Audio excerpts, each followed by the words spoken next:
한 주의 중심에서 오늘도 하나님의 말씀으로 하루를 시작하는 모든 분들을 축복합니다. 오늘은 만약 우리에게 내일이 없다면 이라는 제목으로 하나님 말씀 나누겠습니다. 사탄의 방법은 죽음과 멸망입니다. 사실 인간이 벌이는 모든 계획과 방식은 곧 없어질 것입니다. 그것이 아무리 그럴듯하고 좋은 것이라 하더라도 말이죠. 반면 하나님의 방법은 생명과 승리입니다. 하나님께서 만드신 모든 만물들은 그 어느 것 하나라도 땅에 떨어지지 않습니다. 하지만 무엇보다 하나님의 방법이 궁극적인 승리가 되는 이유는 바로 죽음의 권세를 이기신 그리스도의 부활 생명에 있습니다. 성도는 하나님의 방법대로 사는 자들을 뜻합니다. 만약 사람의 방법대로 살고자 한다면 바울이 말한 대로 내일은 죽을 터이니 오늘은 먹고 마시자라는 허무주의 인생론에 빠지게 됩니다. 32절에서 바울의 말은 이런 겁니다. 만약 우리들에게 내일이 없고 오늘이 인생의 마지막 날이라면 인간은 어떻게 살까? 이제 얼마 남지 않은 너무나 소중한 시간이어서 오늘 하루를 1분 1초를 매우 의미 있고 유익한 일을 하면서 살까? 전혀 그렇지 않다는 것입니다.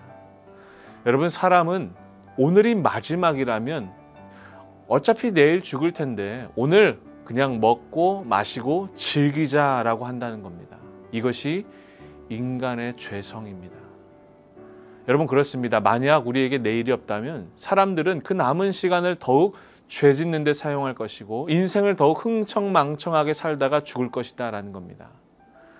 오늘이 마지막 날이라면 매우 뜻깊은 시간을 보낼 것 같다. 인간의 죄성을 너무 간과한 말입니다. 부활의 소망이 없는 자의 삶이 바로 이런 삶입니다. 여러분, 그래서 우리에게 부활 소망이 필요합니다. 오늘 죽는다고 할지라도 주님이 부활하셨듯이 우리가 내일 다시 살 수 있음을 기억해야 우리 인생을 복되고 의미 있게 살 수 있습니다. 부활의 소망을 품으며 이 땅의 한시적인 인생을 바라보는 것이 아니라 영원을 바라보아야 합니다. 그렇다고 영원을 바라본다는 것이 너무나 막연하고 먼 미래를 바라보는 것은 아닙니다.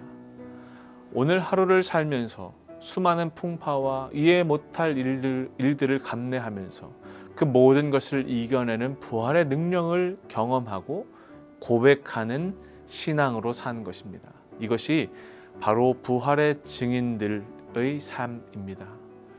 교회가 세상에게 비난받고 있다고 할지라도 여전히 교회가 이 마지막 때의 소망인 이유는 바로 부활 때문입니다. 부활의 능력만이 모든 정사와 권세를 이기는 유일한 능력을 발휘할 수 있기 때문입니다. 그것은 부활의 능력이요 영원한 삶에 대한 소망입니다. 모든 어두움을 몰아내고 영원한 빛을 비추게 하는 것은 오직 교회밖에 없습니다. 여러분, 부활의 주님을 기억하십시오. 그리고 그 주님의 부활의 능력을 통해서 사람의 방법을 의지하지 않고 오직 하나님의 방법대로 살아가고자 결단하는 그리스도인이 되십시오. 주어진 오늘 하루 속에 충성하는 여러분들의 삶이 되기를 간절히 기도드립니다.